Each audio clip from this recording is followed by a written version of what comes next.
Híjole. Llegó la pérdida y con ella frases interminables. Comentarios que me confunden.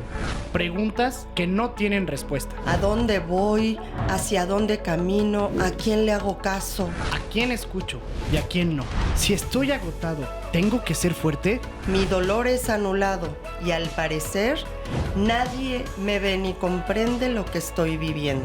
Bienvenidos a este podcast. Madre, Hijo, soy Claudia Vadillo. yo, Luis Fernández. Nos unirán las pérdidas. Y un montón de híjole que llegarán con ellas. Este espacio es para ustedes. Juntos podremos encontrar posibilidades y buscaremos cómo expresar aquello que se mueve en nuestro interior. ¡Comenzamos! Hola, qué gusto. Estamos nuevamente aquí y hoy tenemos unos invitados a los que queremos muchísimo, pero además admiramos, personas preparadas en muchos temas, pero sobre todo grandes seres humanos. Hoy les damos la bienvenida a Marian Hiram. ¿Cómo se sienten de estar aquí con nosotros? Nosotros estamos felices. Muy contentos de estar con ustedes. ¿Cómo están?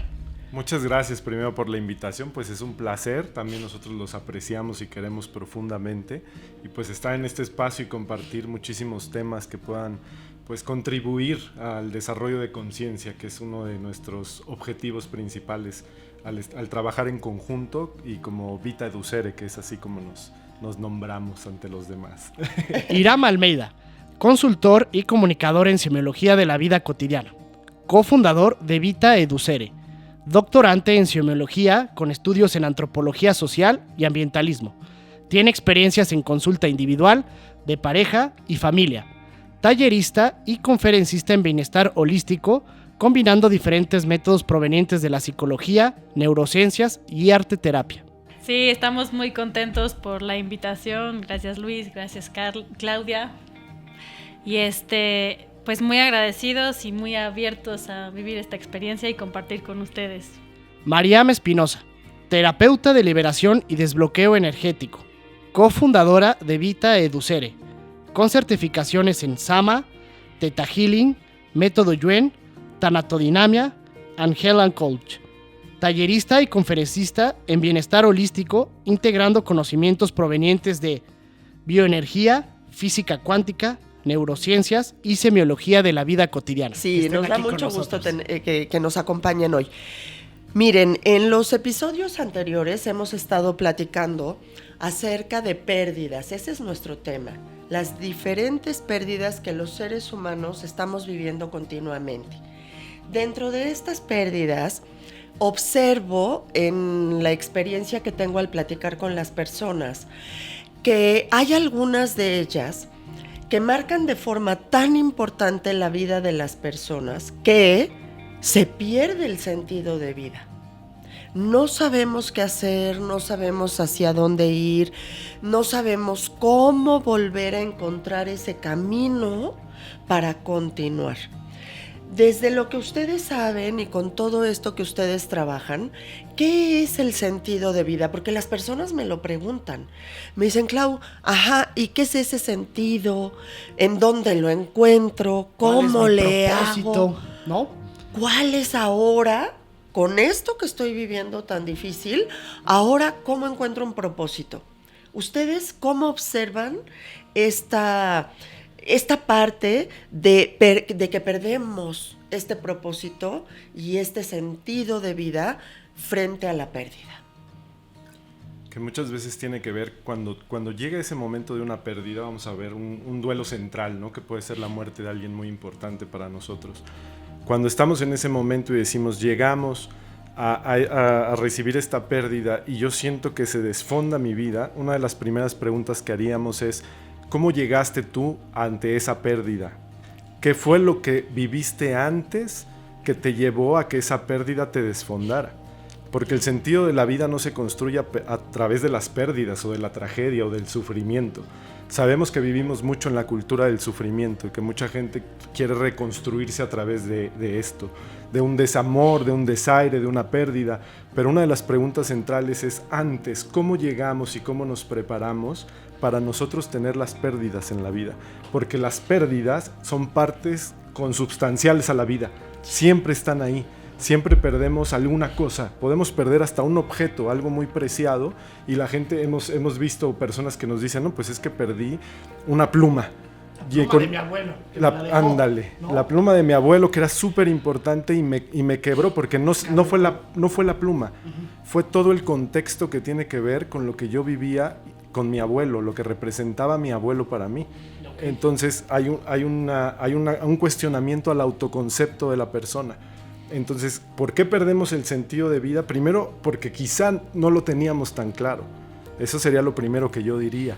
Y lo segundo, porque hemos puesto demasiado de nuestra vida en ese objeto, en esa persona, en ese lugar.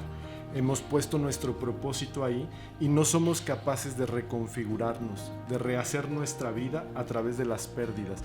No lo hemos incorporado. No hemos incorporado la pérdida como parte de la vida. Y también es que muchas veces, justo lo que menciona Iram, ¿no? Estamos acostumbrados a vivir con un propósito ajeno, fuera de nosotros mismos.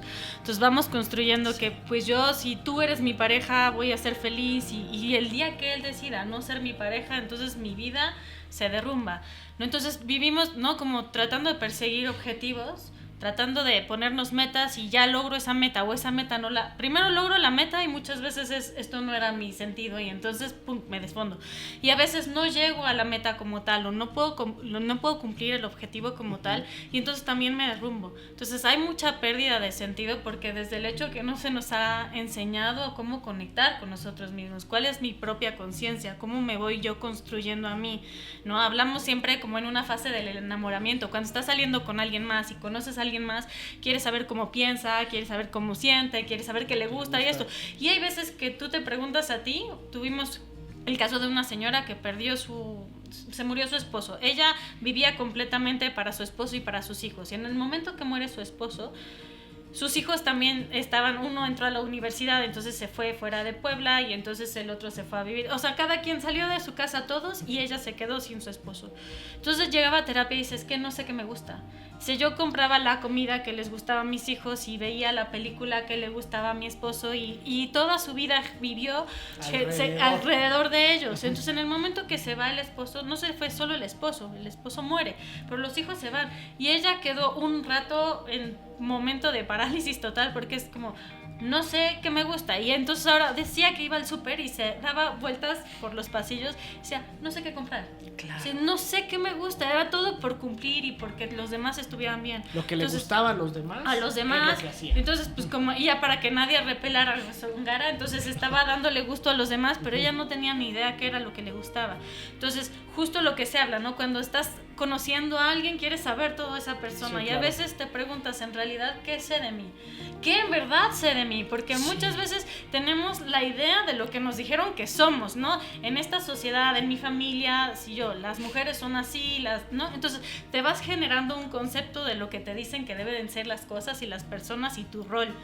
Pero cuando de repente te cuestionas y te preguntas, en realidad lo que estás viviendo es algo que estás eligiendo, estás decidiendo, te está nutriendo tus pensamientos, tus emociones, tus sensaciones. Entonces justo el nivel de pérdidas muchas veces viene como de acuerdo a la resonancia y al apego profundo que yo tengo con esa persona, con ese objeto, con ese trabajo, sí. Cualquier tipo de pérdida, ¿no? Sí. Entonces no estoy en mí y ¡boom! Me desfondo total. ¿Y de dónde me agarro? Porque no he construido nada acerca de mí misma, me estoy construyendo a través de todo lo de afuera. Sí. Y es que ahorita que los escucho, de verdad, ¿cuántos temas podríamos platicar de esto que ustedes comentan? Podemos hablar de dolor y sufrimiento. Esta diferencia abismal, ¿no? Porque se nos dice mucho, el dolor es natural, el sufrimiento es opcional, ¿no? Ahorita que los escuchaba, digo, hay un autor que se llama Fernando Gómez Urrea, creador de la tanatodinamia, que me parece muy importante también en algún momento hablar de su teoría.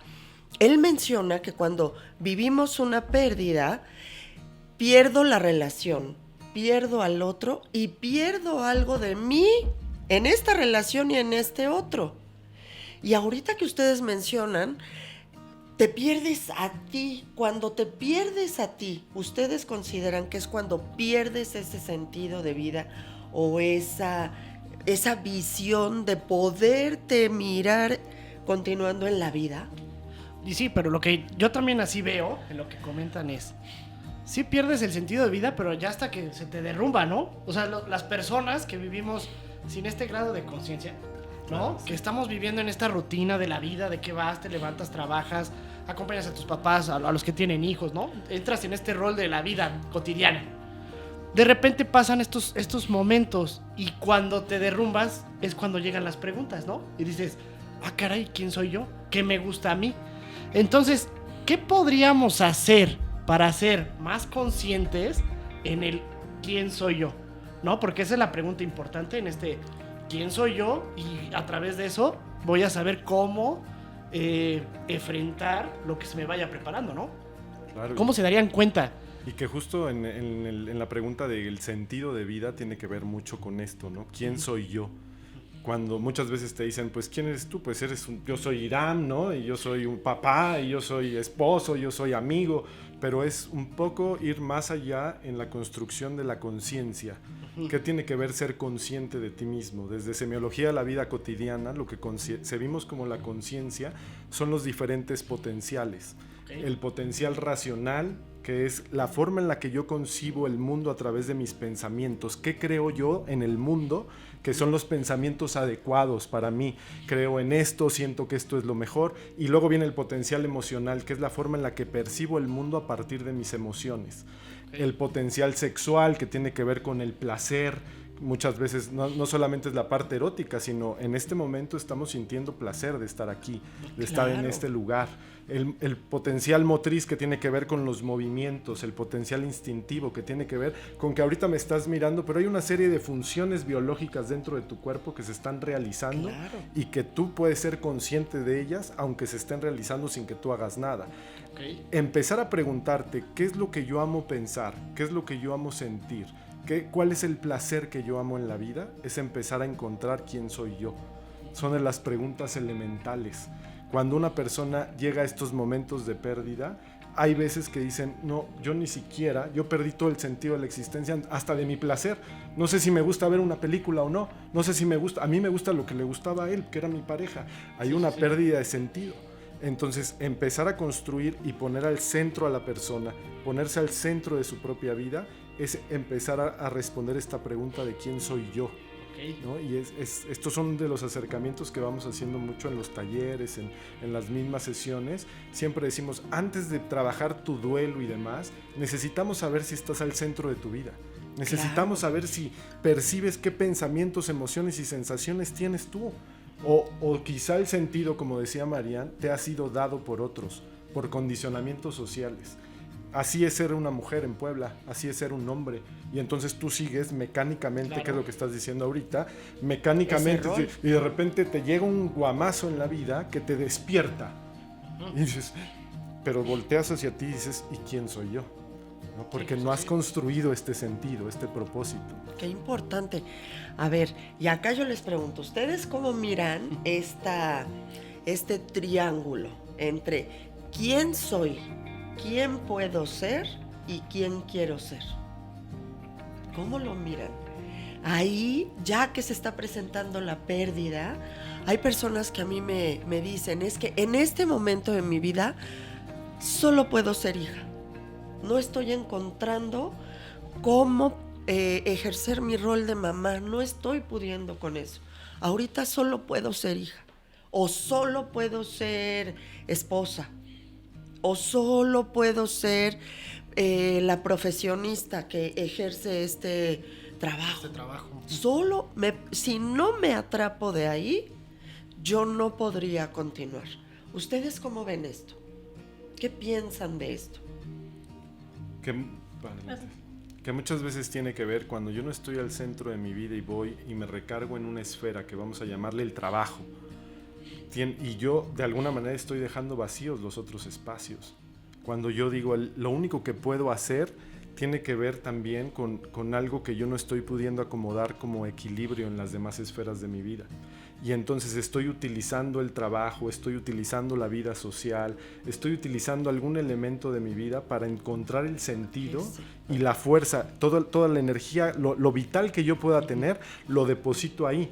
Pero lo deposito desde un desplazamiento de mi propio yo, porque en realidad el yo requiere el equilibrio en su vida, requiere una vida en donde haya plenitud en la familia, sea cual sea soltero, sea pareja, sea familia, requiere un equilibrio en la vida social, en la parte de los hobbies, de hacer algo que te recree el espíritu, en tu salud, en la vocación y el trabajo. Entonces, cuando una persona se desplaza del centro y se va a una sola esfera, estamos hablando de procesos de apego, estamos hablando de procesos en donde ahí es donde le encuentro yo sentido a la vida y entonces no puedo conectar con lo demás. Entonces es necesario que se vuelva al centro y generar un equilibrio en todas las demás esferas. Okay. Porque si no se convierte también en una compulsión. Los workaholic, ¿no? Ahora es el trabajo y la gente, y los ves y no, es que yo trabajo de las 7 a las 10 y no importa, y no importa mi familia y mi mamá y de que me hablan, no importa, yo estoy generando dinero. Tengo que ser, aquí viene otro pensamiento de la sociedad en la que vivimos, tengo que ser productivo. Exacto. Entonces todo el tiempo tenemos que ser productivos y para lo único que funciona es para ser productivo. Y estoy en la casa con mi familia y digo, ¿y aquí cómo se hace esto? ¿Cómo se platica?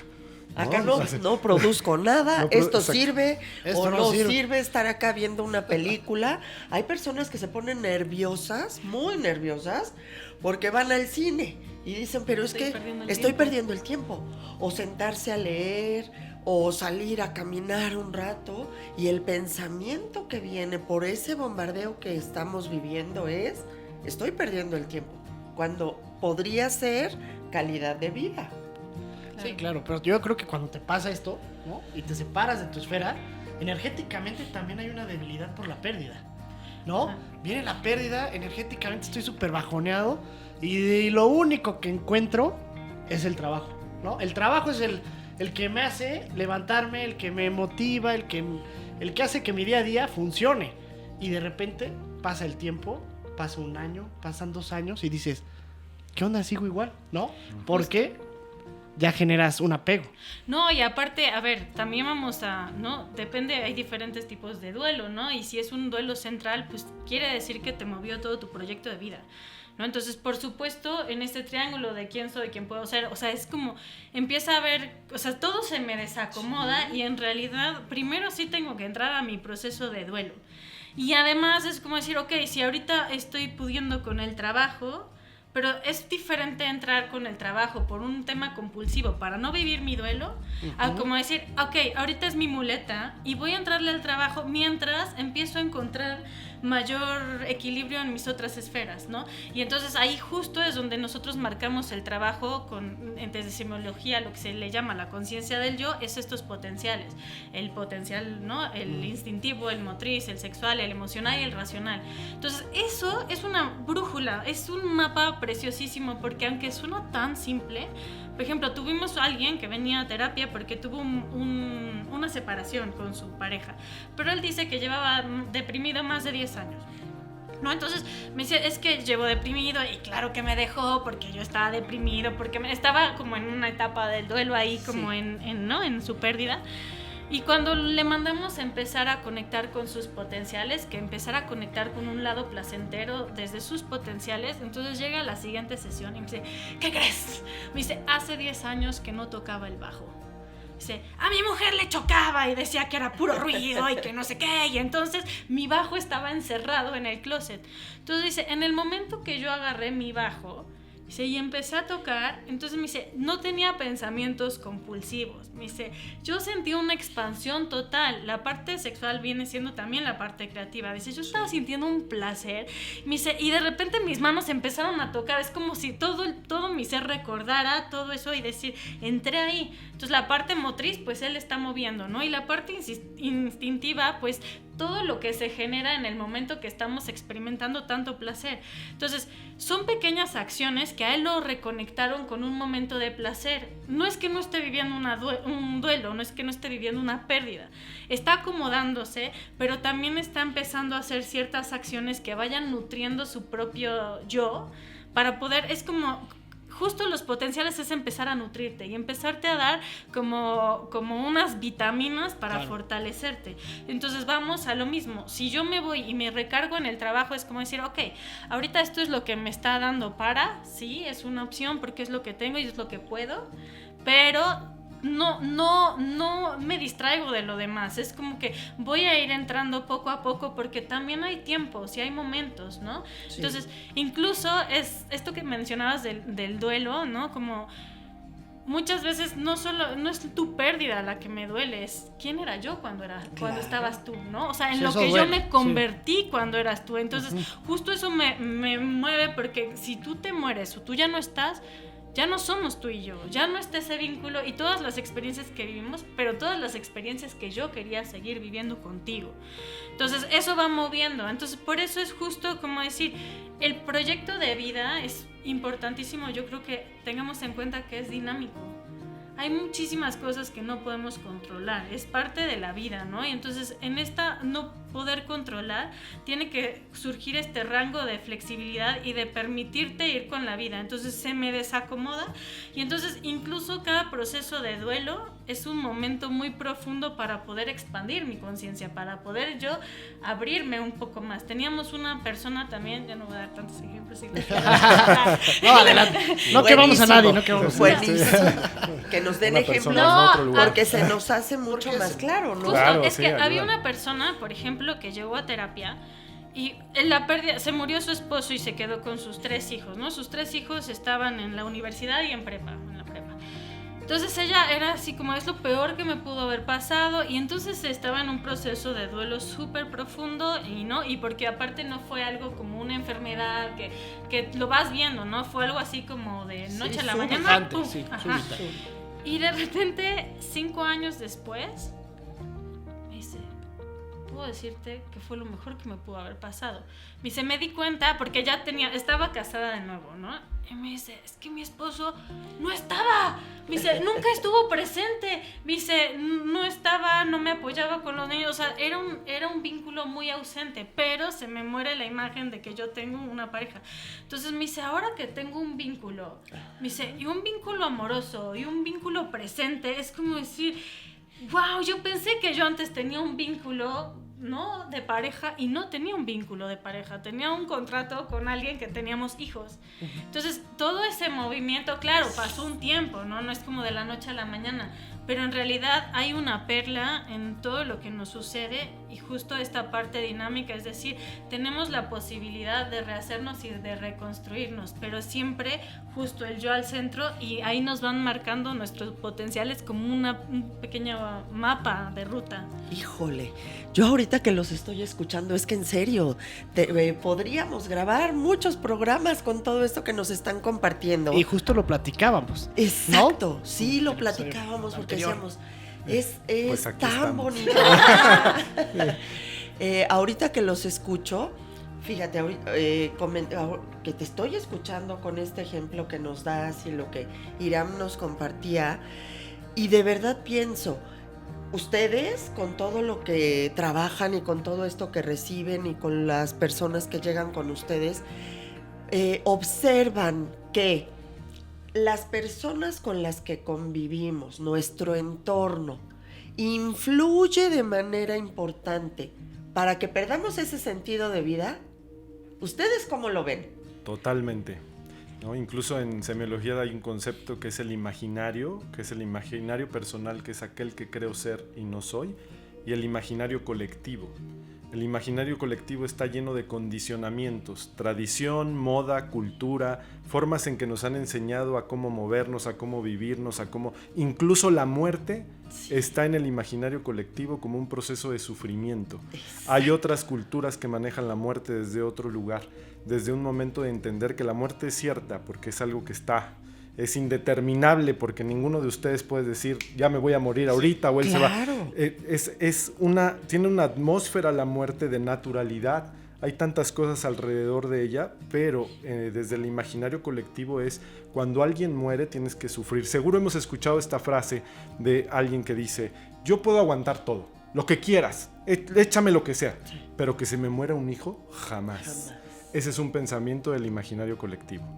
¿no? Por eso creo, y pues nos podemos ir muchísimos, y cuando muere un papá ya casi hay como un protocolo de qué hacer. Cuando muere una madre, yo no digo que no sintamos, pero claro, necesitamos observar estos procesos que han sido condicionados y dados por la cultura, por la tradición, porque para ser conscientes y saber quién soy yo, también tengo que ver que de todo eso no me pertenece. ¿Qué tiene que ver con la cultura? ¿Qué tiene que ver con el sufrimiento? Porque solo a partir de darme cuenta de esto puedo generar otros procesos de asimilación y de comprensión de la muerte. Puedo entender, como decía Mariana ahorita, que una pérdida o la muerte de alguien es un proceso que cuestiona mi conciencia, es un punto de fricción, pero me permite al mismo tiempo tomar todas las perlas de lo vivido y expandir mi conciencia. Murió un hijo, pero tuve todo esto que viví con él. Murió un padre, pero tengo todo esto que viví con él. Y incorporo las perlas de toda esa experiencia y expando mi conciencia.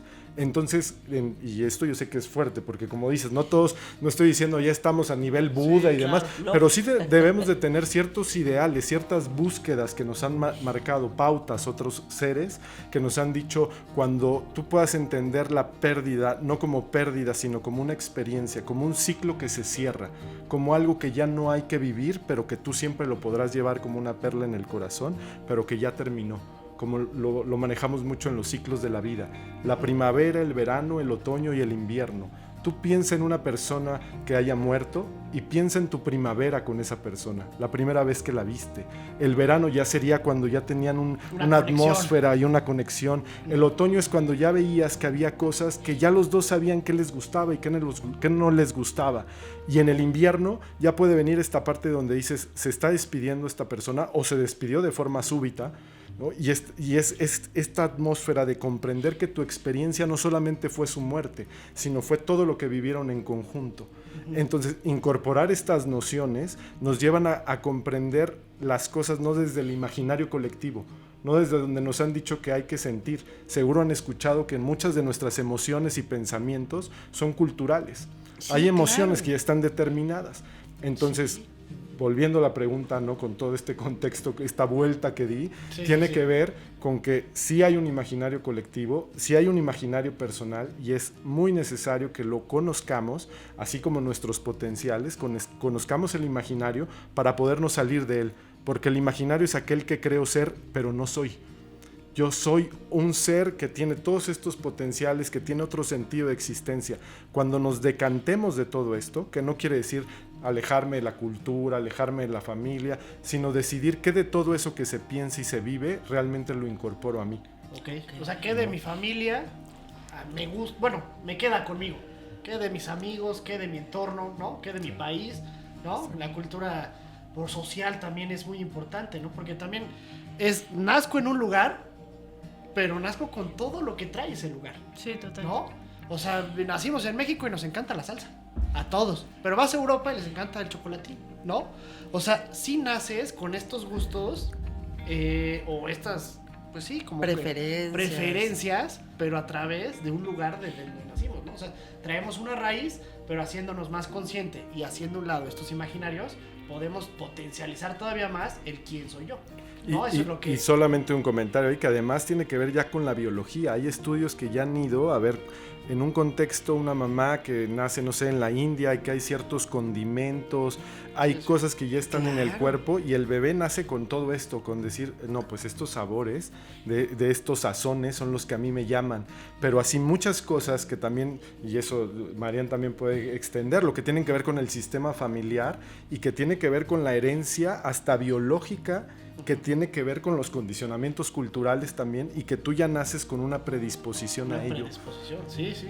Y un poco también con esto que decías, que ahorita que estaba escuchando el ejemplo de Iram, teníamos un ejemplo también de cómo influye la sociedad, ¿no? La carga de la sociedad en cómo vives un duelo. Hubo un niño que se acerca con su mamá se separó de su papá, no, ya tenían, o sea, no la llevaban bien, etcétera, pero se separaron de una bastante buena manera. Pero ya sabes, como la sociedad es, pobre niño, tus papás se separaron, ¿no? Y es que pobrecito, y él no la estaba llevando tan mal porque estaba viendo la relación entre sus papás. Entonces llega como llorando y le dice, es que mamá, yo extraño mucho cuando éramos una familia, todos juntos, mi papá, tú, mis hermanos y yo. Entonces la mamá se voltea y le dice, a ver, chaparro, dice, ¿cuántas veces estuvimos todos juntos en familia? Bueno, no, nunca, porque mi papá nunca estaba, y mi papá no llegaba, y mi papá viajaba, y mi papá trabajaba. Y dice, bueno, ¿y cómo estaba yo en esa situación? Bueno, es que siempre estabas de mala y estabas cansada, y entonces aparte mis hermanos estaban muy pequeños, y entonces yo tampoco sentía mucha atención. Ok, ¿y ahora cómo lo vives? No, es que mi papá ahora sí está presente, porque los días Ahora que me sí toca lo estar veo. con mi papá, Sí, lo sí. veo y me lleva, y vamos, subimos, bajamos. Y me dice, y con mis hermanos también, porque hay días que solo se van contigo, y entonces yo me quedo solo con mi papá, y me encanta. Y entonces empezó a ver cómo lo estaba viviendo tan bien. Pero el tema social de pobre niño, tus papás se separaron y cómo está sufriendo, incluso lo cuestionó a él cuando él lo estaba viviendo también, ¿no? Entonces la mamá le dijo, ok, en realidad, ¿qué familia te gusta más ahorita? Y ahorita mi papá y tú hablan incluso mejor, porque incluso tenían momentos de poder estar todos juntos, reunidos, y ya después cada quien tenía su forma de organizar su vida, ¿no? Sí. Entonces decía, pues es que en realidad me gusta más la familia que se formó hoy que la que teníamos antes. Pero el duelo era social. Sí, Es lo que le claro. estaban diciendo, y que pobrecito y tus papás ya no están juntos y las navidades, etcétera. Entonces Sí. ahí también ¿Qué es como podrían muy ser como fuerte. las etiquetas? Son etiquetas de la sociedad que te va poniendo, ¿no? Ay, al pobre se le murió el papá, ¿no? Ahí trae la etiqueta. Ay, el pobre se separó, ¿no? Al pobre lo dejaron en el altar, al pobre, así sucesivamente, que todos traemos una etiqueta, ¿no? Marcada por la sociedad, sin que nosotros, y a lo mejor tú estás a todo dar, ¿no? Y estás en la plenitud de tu vida, pero la gente ahí te va señalando, ¿no? Etiqueta, o justo yo lo llamaría como un juicio, ¿no? Como un es juicio. como que, pobre, lo dejaron en el altar, y tú seguro dices, no, es que bueno que no llegó, porque ya no sabía ni cómo decirle que no. No, exacto, ¿no? que yo ya no quería Nadie ir. sabe la historia en profundidad, todo lo que hay atrás, sí, pero claro. por todo lo que yo estoy viendo y lo que me han dicho de lo que debe ser, entonces yo ya estoy juzgándote a ti, estoy juzgando todo lo que estoy Claro. viendo que no entra dentro de lo que alguien me dijo que eso era lo correcto. Exacto. Entonces son muchos juicios y etiquetas. Y además por los supuesto. juicios son cajas, ¿no? Donde si no entras en esta idea de que una familia, porque la familia que describía al principio Marian es la familia de papá, mamá, y los niñitos, hijitos. perrito, arbolito, casita y todos Sí. sonriendo, ¿no? Sí. Cuando se nos destruyen estas imágenes, que son estas etiquetas, estos juicios, muchas veces la gente lo que dice, no, ustedes ya no pueden ser felices porque no lograron esa cajita. Sí. Entonces ahí viene la etiqueta, ahí viene el juicio y tenemos en consulta constantemente personas, niños, mujeres, Sí. hombres que dicen, es que yo no sé cómo moverme ya en la vida porque ya soy el divorciado, ya soy el que no puede rehacer su vida, o ya soy el niño que sus papás se separaron y por eso si me comporto mal en la escuela es porque se separaron mis papás. Sí, ¿No? sí. Inmediatamente los maestros ya tienen un chip de mándalo a que le Trae den- un trauma. Sí, trae un trauma. sí. Trae El un niño era trauma. de, no, es que quería echar relajo nada No, más. No, o sea, Yo solo quería jugar. Que no puede, o sea, que puede ser que haya algo, pero no todo lo podemos llevar a esa cajita. Claro, Y ese es el tema de condicionamientos tan fuertes, sociales, que empiezan a etiquetar, a encajonar a las personas. Había otra persona, perdón, yo sé que siempre nos pasa esto, queremos hablar los dos, pero vamos poco a poco. Chin champú a la otra, ¿eh? Chin champú. Sí.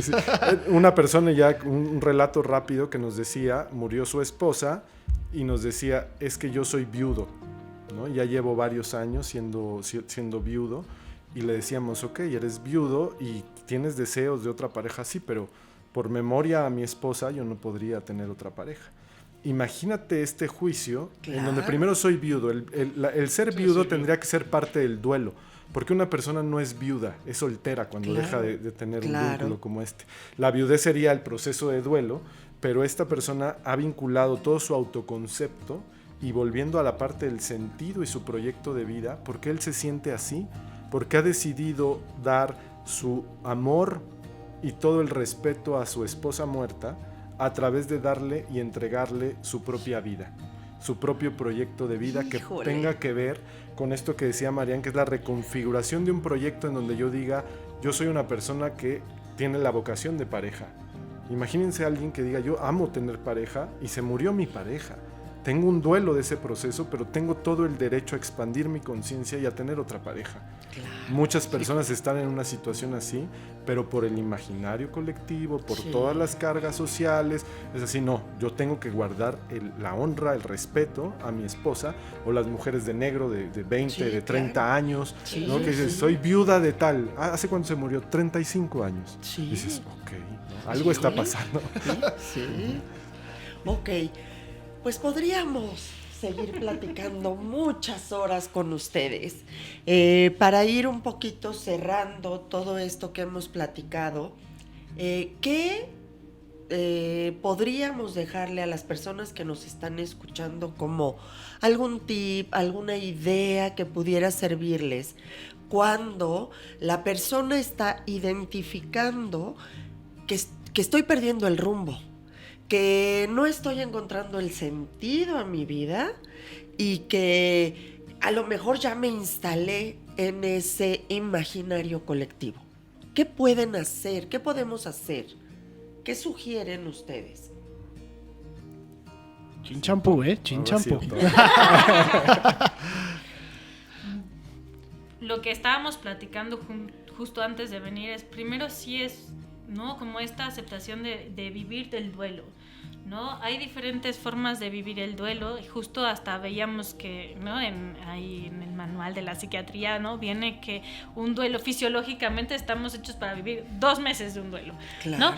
Y vivir duelos con conciencia todavía podrían reducirse un poco más. Entonces, primero sí es poder aceptar, ¿no? Que todo se me movió, depende de qué tipo de duelo sea y depende, ¿no? Como, pues si es un duelo central y impactaba mi proyecto de vida, es como poder ver y aceptar y decir, ok, voy a vivir el duelo de esa persona o de ese lugar o de ese trabajo, y además lo que eso repercute a la pérdida en mí, porque en realidad lo que más nos duele es el vínculo que teníamos ahí, ¿no? Entonces ahí es donde primero sí vivir mi duelo y permitirme que también hay momentos en un inicio donde también se vale no hacer nada, Claro. ¿no? Porque luego es como, ya estoy en duelo, ¿y qué tengo que hacer? ¿Y cómo voy a salir? Y entonces es decir, vive tu duelo, o sea, sí vive, siéntelo, procésalo, ¿no? Así, Sí, llóralo, digiérelo. Y cómo empezar ahí poco a poco es como decir, pues ya no tengo sentido, entonces es justo, ¿qué puedo empezar a hacer que me empiece a regalar un poco de placer y plenitud en mi día a día? Tal vez porque a veces decimos, es que el gran sentido de mi vida, y entonces como no encontramos el gran sentido o el gran propósito de nuestra vida, no hacemos nada. Es como decir, estoy esperando que me llegue la iluminación y que me hable el ángel y me diga, tu propósito de vida está aquí. Y entonces luego, pero hay muchas personas que vienen a terapia en verdad, es que yo no he encontrado mi sentido y mi propósito. Entonces, estos pequeños pasos que vamos hablando nosotros de los potenciales es cómo puedo empezar primero a nutrir mi cuerpo, es cómo puedo trabajar todo mi cuerpo, mi biología, ¿no? Claro. Nutrirlo mejor, dormir mejor, empezar a moverlo. ¿Cómo me gusta moverlo? Me gusta el tenis, me gusta el yoga, me gusta el tai chi, me gusta, no sé, nadar. Caminar, Empezar a mover. Necesitamos, los potenciales lo que ayudan es que no se sature, ¿no? Solo mis pensamientos de algo, o solo mis emociones, o solo mis sensaciones. Tiene que haber todo un circuito para que todo esto fluya, porque a veces ya lo entendí, ¿no? Ya lo procesé aquí, y en la emoción sientes que te estás oprimiendo todo y el cuerpo todo deprimido, pesado, y no te puedes ni mover. Entonces es justo empezarle a dar como este movimiento a través de ir conectando con pequeños placeres. O sea, esta parte de hacerlo desde un lado placentero es súper importante, porque es como justo lo que les decía, son las vitaminas que nos vamos dando para volver a conectar con toda nuestra fuerza. Y entonces ya de ahí, cuando yo ya estoy conectando con esta parte placentera en mis sensaciones, en mis emociones, en mis pensamientos, ¿qué siempre he querido aprender? ¿O qué carambas estoy escuchando? Por ejemplo, el podcast, qué bueno que lo estén escuchando. Exacto, buen alimento. ¿no? Sí. Es como decir, híjoles, es que ya perdí el sentido de mi vida, y es que no sé qué, y es que... No, a ver, ¿qué es lo que siempre querías? Y voy probando. Y puede ser que muchas veces pruebes algo y decir, esto en realidad no era por aquí, pero ya probaste. Entonces es justo lo que les decía yo al principio, es empezar a salir con esa persona, ¿no? Porque quieres conocer. Entonces, ¿cómo me gusta pensar? ¿Cómo me gusta sentir? ¿Qué me gusta hacer? ¿Me gusta la naturaleza? ¿No me gusta? Y entonces empezarte a brindar pequeños momentos que no tienen que ser la panacea así de iluminación, sino eso te va conectando que sean con reales. mayor, y te va conectando con entusiasmo. Y entonces si yo conecto con entusiasmo, entonces puedo conectar con más inspiración, con más energía, con más placer, con la creatividad, y entonces ahí voy entrando en un círculo un poco más virtuoso. ¿Quieres hablar? Primero no querías. Que un punto central, complementando todo esto que nos comparte Marian, es poder salirnos, yo lo hemos platicado, de esta cultura de la aspirina, ¿no? Sí. De que con esto incluso nos pasa mucho en consulta, en talleres, que la gente dice, quiero ir a esto y ya, o sea, ya quiero, solucioname, ayúdame, sí, o sea, pero quítame este dolor, quítame, como si incluso, sí, ¿no? Y aquí hay algo que estamos olvidando, que es este compromiso sí. total con tu propio ser. ¿Quieres saber quién eres? Necesitas comprometerte, necesitas trabajar en ti, necesitas conocer cualquiera que sea el camino que decidas, pero necesitas profundizar en él. Vivimos en una sociedad de tanta inmediatez que todo lo queremos rápido, queremos todo como una aspirina. Lo primero que yo diría es salte de ahí y empieza a comprometerte con tu propio camino, con el sentido de tu vida, porque eso te va a llevar al propósito de tu existencia, el propósito que tenemos todos en la humanidad, que es servir a los demás a través de conocernos a nosotros mismos. ¿Cómo llegar a eso?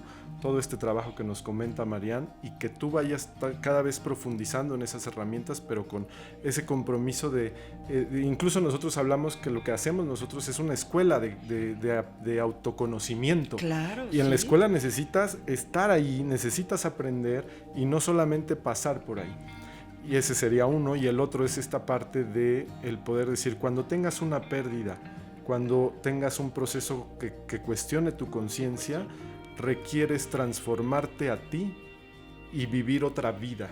Ya no puedes volver a ser el mismo y ya no puedes tener la misma vida. Si tú comprendes eso y agradeces lo vivido, puedes comenzar de nuevo, porque siempre es tiempo de volver a empezar. Híjole, qué bonita frase. Sí, qué bonito. Hasta casi lloro, porque estoy en una de esas.